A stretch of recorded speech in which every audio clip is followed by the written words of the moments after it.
오늘은 회개와 평화라는 말씀으로 함께 오늘 귀한 시간을 나누도록 하겠습니다. 오늘 강림절 3주입니다. 여러분 성탄절, 우리가 이제 성탄절이 얼마 남지 않았습니다. 그죠? 얼마 남지 않았는데 여러분 성탄절이라고 하면 우리가 제일 먼저 떠오르게 되는 키워드라고 하면 어떤 것들이 있을까요? 궁금하시죠? 성탄절 하면 우리가 제일 먼저 떠오르는 키워드. 저도 궁금했습니다. 그래서 제가 웹사이트에 한번 성탄절이라고 검색을 해봤어요. 여러분 성탄절이라고 입력하면 어떤 연관 검색어들이 나올까요? 쭉 나오게 되는데 여러분도 궁금하시죠? 그래서 제가 한번 쳐봤습니다. 이러한 검색어가 나오더라고요. 제일 위에 나오는 건요, 대체 공휴일이었습니다. 네, 뭔가 좀 아쉬워요. 아쉽습니다.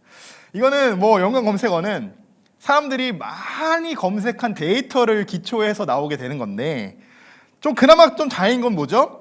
두 번째, 성탄절 찬양이 있다는 거예요. 그래도 그나마 다행이에요. 그 외에도 뭐 장식, 현수막, 뭐 노래, 말씀도 있죠. 그리고 트리도 있습니다. 저희 교회도 아주 이쁘게 우리가 트리를 했는데, 자, 그런데 여러분 참 놀라운 것이 있는데요. 맨 밑에 보시면 이렇게 써 있어요. 특사라고 써 있습니다. 여러분 특사가 뭔지 아십니까? 특사? 잘 모르시는 분들 있을 거예요. 예전에 영화에도 이런 영화가 있었죠. 광복절 특사. 이런 영화가 있었습니다. 자, 그런데 성탄절 특사라고 이렇게 검색이 되어진다는 거예요. 야, 이것은요, 죄를 지어서 감옥에 수감 중인 사람들 중에서, 그것도 이제 모범수들 중에서 그 대상으로 그들이 지은 죄를 감면해주고 가석방해준 제도, 이것을 특사라고 합니다. 저 사실은 인터넷에 성탄절을 검색하기 전까지는 어떤 키워드, 어떤 연관 검색어들이 나올지 전혀 또 예상을 할 수가 없었습니다. 당연히 그랬어요. 성탄절 예배, 뭐 예수님 탄생, 뭐 이런 것들이 나올 줄 알았습니다. 그런데 조금 아쉬운 것은 성탄절 예배라는 말이 전혀 없다는 거예요. 전혀. 이 부분이 저는 좀 아쉬웠어요. 공휴일, 이 대체 공휴일에 밀린 성탄절. 이것이 한편으로는 세상 사람들이 이 성탄절을 기다리는 마음, 또 성탄절을 바라보는 그런 시선이 아닐까, 이렇게 조심스럽게 생각도 되어집니다. 자, 그러나 그 중에서도 저는 오늘 특사, 이 성탄절 특사라는 제도가 저의 눈에 확 들어오게 되었어요. 왜일까요? 왜 그랬을까요?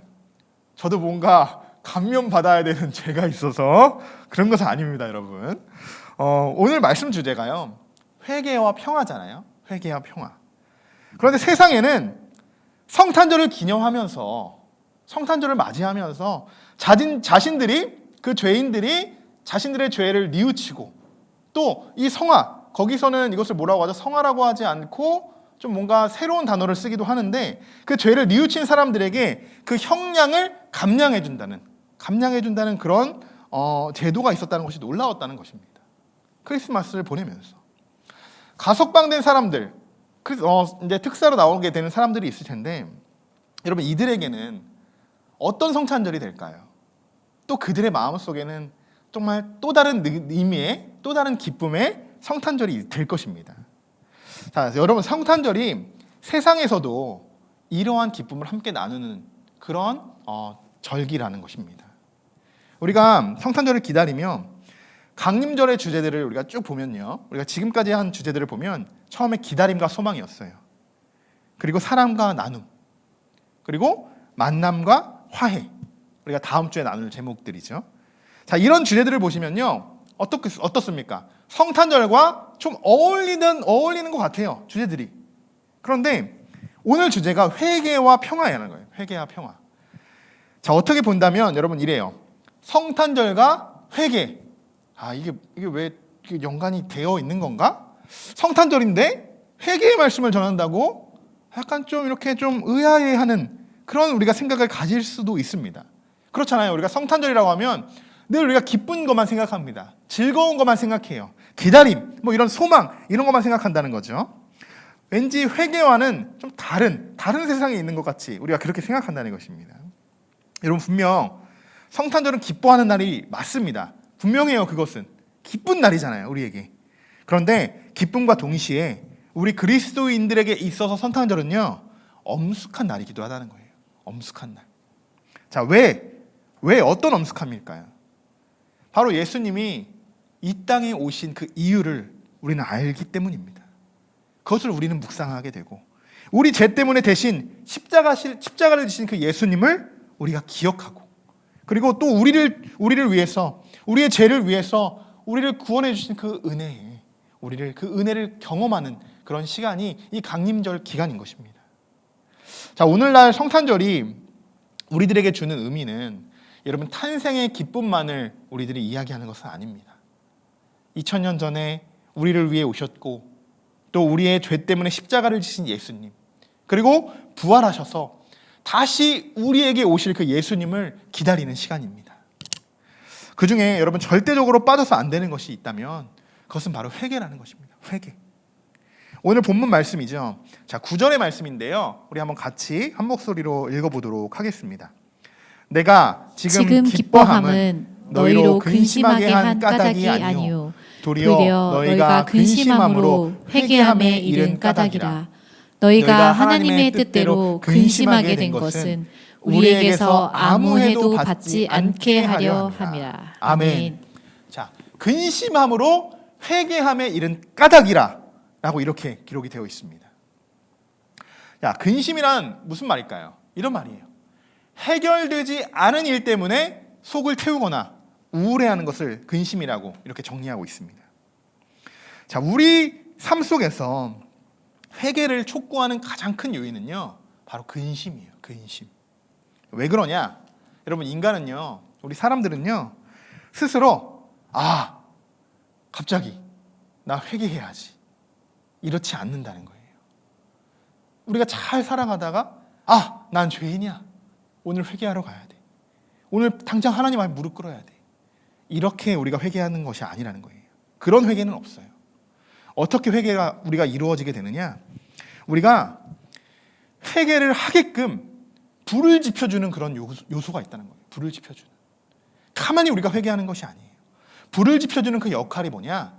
근심이라는 겁니다. 근심. 왜 그럴까요? 잘 생각해 보세요, 여러분. 근심할 때요, 나 자신을 돌아보게 됩니다. 근심하게 될 때.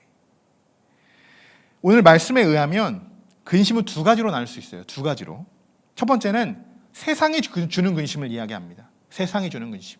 그리고 두 번째는 하나님이 주는 근심을 이야기합니다. 우리가 그렇잖아요, 대부분. 근심한다, 근심하지 말라, 이런 말을 많이 사용합니다. 또 때로는 이런 말이 될 수도 있죠. 걱정하지 말라, 염려하지 말라. 다 이런 말이 될 수도 있는데요. 이런 말을 우리가 종종 사용하는데요. 여러분, 그런데 이렇다는 거예요. 우리가 근심이라는 단어를 사용할 때는 우리가 좀 긍정적으로 사용하는 단어가 아니라는 거예요. 그렇잖아요. 좀 약간 부정적으로 사용되는 단어, 그리고 생각되고 인지되는 단어가 근심이라는 거예요. 그래서 우린 그렇죠. 근심한다, 누군가 근심한다 생각하면 어떡합니까? 안 되는데, 저 사람 근심하면 안 되는데, 빨리 저기서 벗어나야 되는데, 근심하지 마세요, 근심하지 마세요, 이렇게 우리가 그들에게 권면하죠. 근심하면 뭔가 큰 일이 그 사람에게 일어날 것 같이, 또 나에게 그런 근심이 일어나면 큰 일이 벌어질 것 같은 그런 상황이 벌어질 것 같이 우리는 생각합니다. 자, 여러분, 그런데요, 근심이라는 것이 부정적으로만 생각해서는 우리가 안 된다는 거예요. 그렇지 않다는 거예요. 근심 자체가 부정적인 것이 아니라는 거예요.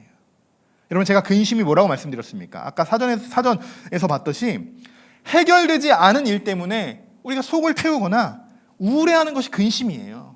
근심. 사실 이 자체가 부정적인 단어는 아니에요. 그런 의미가 아니에요. 자, 여러분 생각해 보십시오. 우리가 살아가는 세상 어떻습니까? 우리가 해결되어진 삶을 우리가 살아가고 있습니까? 그렇지 않잖아요. 그렇지 않습니다. 우리가 살아가는 세상은요, 해결되지 않은 문제들을 해결해 나가면서 살아가는 것이 우리가 살아가는 세상입니다. 그렇기 때문에 우리는 당연히 근심에 쌓이게 될 수밖에 없는 거예요. 당연히. 이 말은 결국 무슨 말이냐? 근심하지 않으며 살아가는 사람은 이 세상에 아무도 없다는 것입니다. 아무도 없어요. 세상이 주는 근심, 여러분 셀 수 없지 많지 않습니까? 너무 많잖아요. 우리가 손꼽아봐도 한번 직장에서의 스트레스, 얼마나 큰 근심들이 우리에게 몰려옵니까? 얼마나 힘듭니까, 여러분? 또 물질적인 문제들, 재정적인 문제들, 이것도 만만치 않아요, 여러분. 그리고 관계적인 문제들도 있지 않습니까? 관계죠. 그리고 또 취업을 준비하는 우리 취업생, 취업을 준비하는 사람들, 그리고 학업에 있는, 또 학업을 준비하고 있는, 결혼, 자녀, 셀 수 없는 많은 부분들에서 우리는 근심, 아주 많은 근심들을 우리가 느끼게 된다는 것입니다.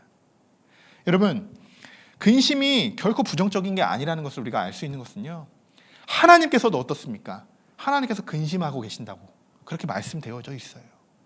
사람만 여러분 근심하는 것이 아닙니다. 하나님께서도 우리의 죄 때문에, 우리의 연약함 때문에 하나님이 우리 때문에 근심하고 계신다는 것입니다. 그것을 여러분 어떻게 우리가 부정하다라고 말할 수 있겠습니까? 근심은 절대적으로 부정한 것이 아니에요. 여러분, 세상에서 주는 이 근심, 자, 오늘 한번 우리가 9절의 말씀 한번 보시면요, 다시 한번 이 말씀 우리가 한번 같이 읽어보겠습니다. 너희가 하나님의 뜻대로 근심하게 된 것은 우리에게서 아무 해도 받지 않게 하려 함이라. 아멘. 자, 이 말씀입니다. 이 말씀인데요, 하나님께서도 세상만이 우리들에게 근심을 주지 않아요. 하나님께서도 우리들에게 근심을 준다는 말씀입니다. 놀랍죠, 여러분? 하나님께서 늘 우리에게 사랑만 주시는 줄 알았잖아요. 은혜만 우리에게 부어주시는 줄 알았잖아요. 하나님께서요, 때로는 우리들에게 근심도 주신다는 거예요. 근심. 자, 궁금하죠? 하나님께서 그럼 왜 우리들에게 근심을 안겨주시는 것일까? 왜 근심을 안겨주시는 것일까? 예수님만 믿으면 그렇게 생각할 수 있어요. 많은 초신자들은 예수님만 믿으면 여러분 늘 평안해야 되는 거 아닙니까? 예수님 믿으면 구원받았다고 했잖아요. 그럼 평안해야 되는 거 아닙니까? 그런데 왜 근심을 해야 되죠? 세상 사람들과 우리 구별된다고 했는데 왜 우리는 근심을 해야 됩니까? 이렇게 우리는 물을 수 있습니다. 이런 질문이 생길 수 있어요. 자, 10절의 말씀을 읽어볼 텐데요, 이 질문에 대한 해답이 이 말씀에 기록이 되어 있습니다. 자, 같이 한번 읽어보겠습니다. 하나님의 뜻대로 하는 근심은 후회할 것이 없는 구원에 이르게 하는 회개를 이루는 것이요, 세상 근심은 사망을 이루는 것이니라. 아멘. 자, 10절 말씀에 정확히 하나님께서 우리에게 근심을 주시는 그 이유를 정확히 알려주고 있습니다. 말씀해주고 계세요. 하나님의 뜻대로 하는 근심은 후회할 것이 없다라고 일단 말하고 있어요. 그 근심은. 그럼 반대로 이런 거예요. 세상이 주는 근심은 어때요? 분명히 후회한다는 거예요. 세상이 주는 근심과 하나님이 주시는 근심은 다르다는 거예요. 또 이렇게 말씀드리고 있죠. 구원에 이르게 하는 회개를 이루는 것이다. 그 근심이 회개를 이룬다, 이렇게 쓰여 있습니다. 자, 세상 근심은 어떻습니까? 세상의 근심은 사망을 이룬다라고 쓰여 있어요. 근심으로 인해서 우리는 회개에 이르게 되지만 세상 근심으로 인해서는 사망에 이르게 된다는 그런 말씀입니다. 이것이 바로 세상이 주는 근심과 하나님이 우리들에게 주신 근심의 차이점이에요. 세상이 주는 근심은요, 그렇지 않습니까? 우리의 힘으로 풀어나가려고 해요. 우리의 힘으로. 할 수 있어. 그 문제 내가 해결할 수 있어. 이렇게 생각하다 보니까 어떻게 됩니까? 나중에는 풀 수 없이 너무나도 복잡해지는 그런 상황이 되어버립니다. 나중에 더 이상 그 안에서, 그 문제들에서 헤어날 수 없는 그 올무에 우리가 발목을 잡히게 돼요. 그리고 오늘 말씀처럼 결국엔 어떻게 되냐? 사망에 이르게 된다는 것입니다. 세상이 주는 근심은요. 반면 하나님이 주시는 근심은 어떻습니까? 어떻게 우리가 풀어나갈 수 있습니까? 구원에 이르게 되는 회개, 바로 회개입니다. 근심을 통해서요, 여러분, 우리는 우리 자신을 돌아보게 되는 것이에요. 그러면서 우리들에게 벌어지는 모든 일들이 내가 할 수 없다는 것을 우리가 깨닫게 되죠. 이것은 하나님, 나의 힘으로 할 수 없습니다. 나 혼자 할 수 있는 것은 아무것도 없습니다. 그러면서 결국에는 우리들이 하나님 앞에 엎드리게 되죠. 무릎 꿇게 됩니다. 우리의 교만했던 모습들, 또 나약했던 모습들을 돌아보면서 우리가 눈물을 흘리고 우리가 하나님 앞에 엎드리게 되는 그 과정들, 참회하며 우리가 기도하게 되는 그 과정들, 하나님은 이것을 우리들에게 하시기 위해서 근심을 안겨주시고 그 회개로 인해서 구원에 이르게 하시는 줄 믿습니다. 여러분, 하나님께서 우리들에게 주시는 근심은요, 헛된 근심이 아니에요.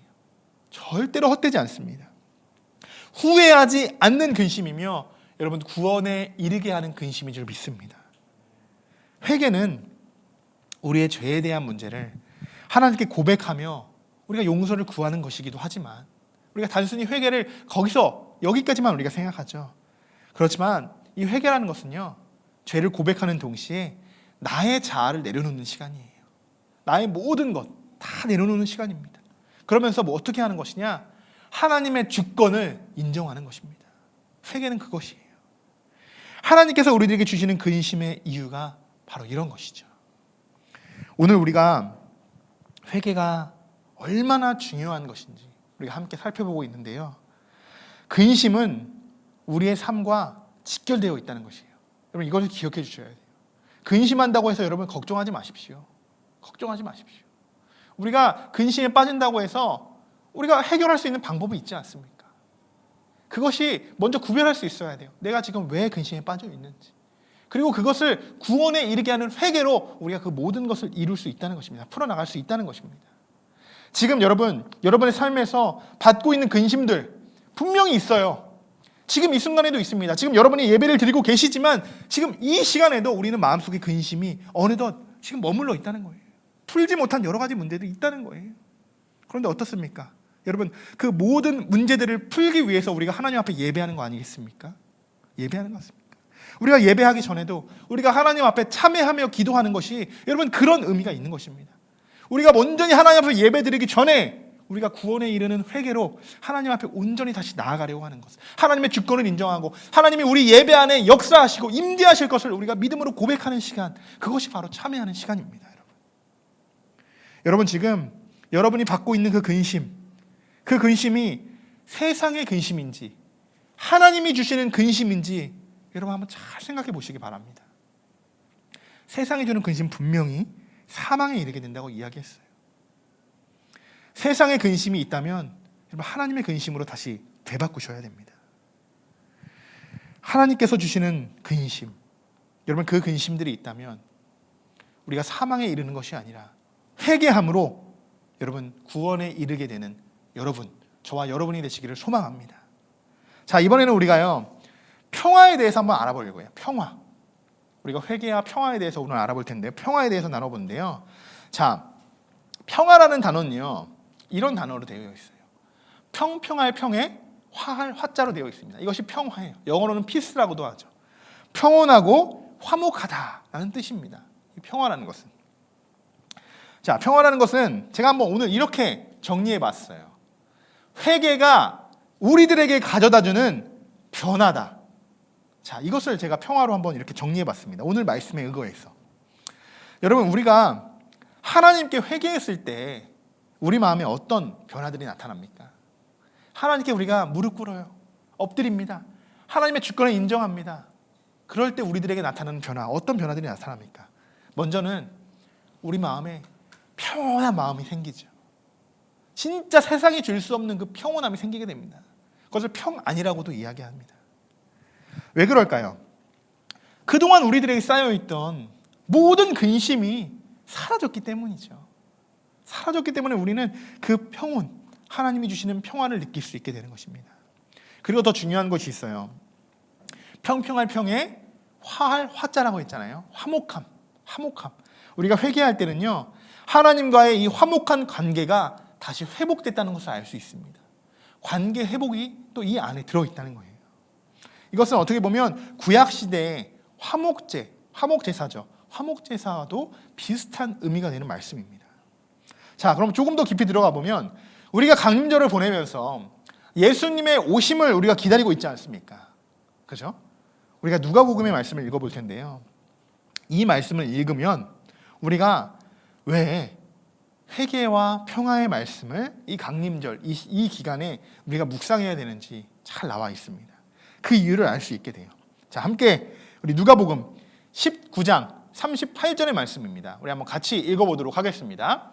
이르되 찬송하리로다. 주의 이름으로 오시는 왕이여, 하늘에는 평화요 가장 높은 곳에는 영광이로다 하니. 아멘.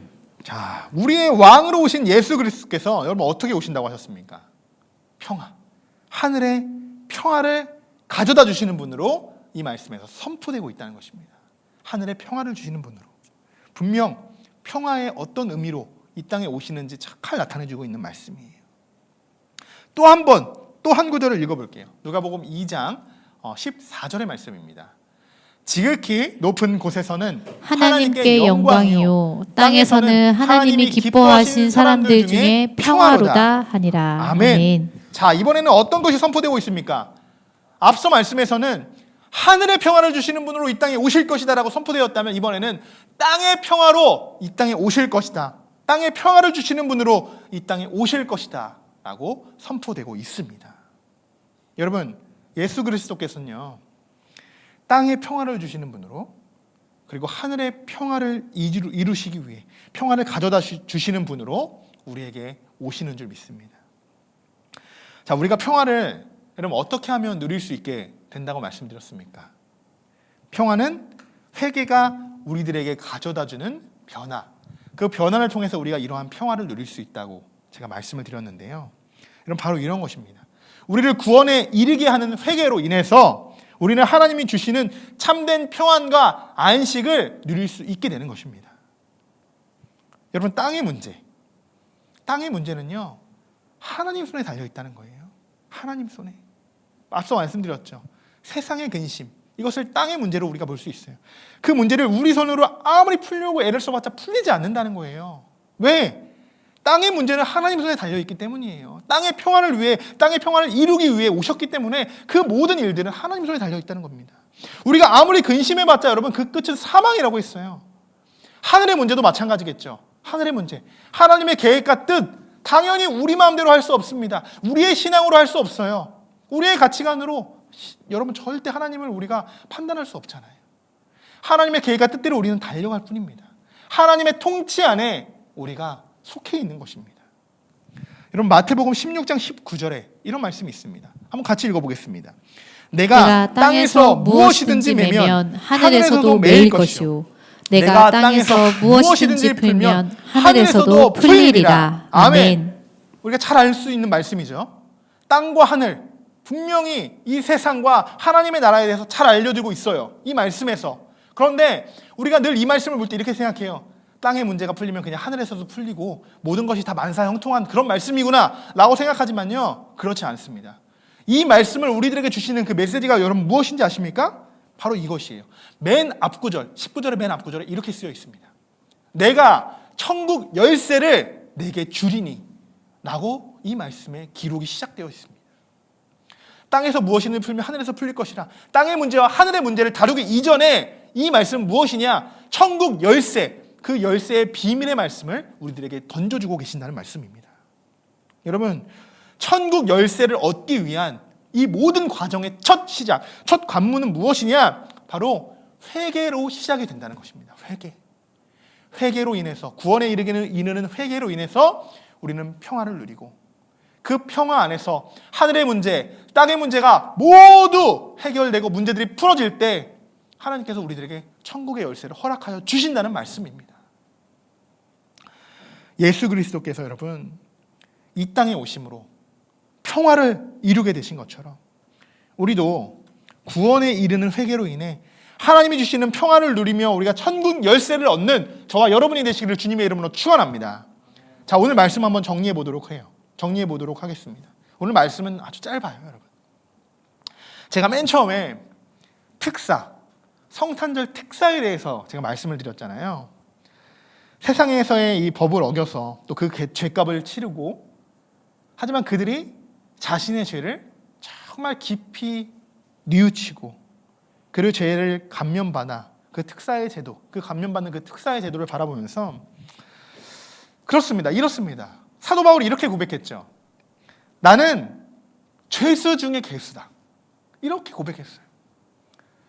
우리가 진짜 실질적으로 우리가 도덕적인 죄를 짓지 않아서 우리가 그들처럼 이렇게 감옥에 투옥되어 있는 것은 아니지만, 그 형벌을 받고 있는 것은 아니지만, 사실 우리도 그들 못지않은 죄인이잖아요. 하나님 앞에서는 동일한 죄인들입니다. 그리고 오히려 우리는 그 죄인 중에 괴수일지도 몰라요. 그 고백이, 이것이 우리의 고백일 수 있어요. 우리의 얼마나 큰 죄인들입니까, 우리가. 우리를 구원하시기 위해서. 그래서 그 죄값을 여러분 누가 대신 짊어지셨습니까? 예수 그리스도께서 대신 짊어지셨습니다. 그렇다면 이것을 오늘 한마디로 정리한다면 어떻게 될 수 있을까요? 우리는요, 성탄절 특사를 우리는 감면받은 자들이에요. 이들이 도덕적으로 죄를 지은 사람들에게만 성탄절 특사가 있는 것이 아니에요. 예수 그리스도가 우리를 위하여 십자가에 지셨기 때문에, 그리고 우리의 모든 죄를 감면해 주시고 사해 주셨기 때문에 여러분, 우리가 이 성탄절날 우리들이 하나님 앞에 특사들이 되는 것입니다. 여러분, 이 특사는요, 세상의 특사들과는 전혀 비교할 수 없는 특사입니다. 왜냐? 앞서 말씀드렸듯이 세상의 소망들은 사망에 이르지만 우리의 소망과 우리의 죄는, 우리의 회개는 여러분 구원에 이르게 되는 그런 우리가 특사인 줄 믿습니다. 하나님께서 여러분 우리를 용서하여 주셨어요. 우리의 죄를 다 깨끗하게 사하여 주셨어요. 여러분, 그러면 어떻게 해야 할까요? 여러분, 그럼 우리가 어떻게 살아가야 될까요? 우리는 이제 다시 죄를 짓지 않도록 우리가 하나님 말씀에 의지하며 살아가야 되는 줄 믿습니다. 하나님의 뜻대로만, 우리가 하나님의 말씀에만 의지하고, 또한 늘 기도로, 또 늘 회개하는 기도로 하나님께 간구하며 나아가야 되는 줄 믿습니다. 이번 한 주는 우리가 강림절을 보내며, 또 우리가 남은 이 시간 동안 성탄절을 우리가 기다리며, 이번 한 해 동안 내가 지었던 이 죄들, 2021년 동안 우리가 지었던 그 죄들을 한번 우리가 돌아보면서 하나님 앞에 정말 우리가 진심으로 기도하는 그런 한 주간이 되기를 소망합니다. 세상이 주는 근심이 있었다면 여러분 무엇인지, 그리고 또 하나님이 주시는 근심이 있었다면 어떤 것인지 여러분 돌아보시고, 그 문제들을 내 문제로 나 혼자 스스로 해결하려고 했던 것은 아닌지 여러분 생각해 보시고, 우리를 구원에 이르게 하는 회개로 하나님이 주시는 참된 평안을 누리시는 이번 한 주가 되시기를 주님의 이름으로 축원합니다.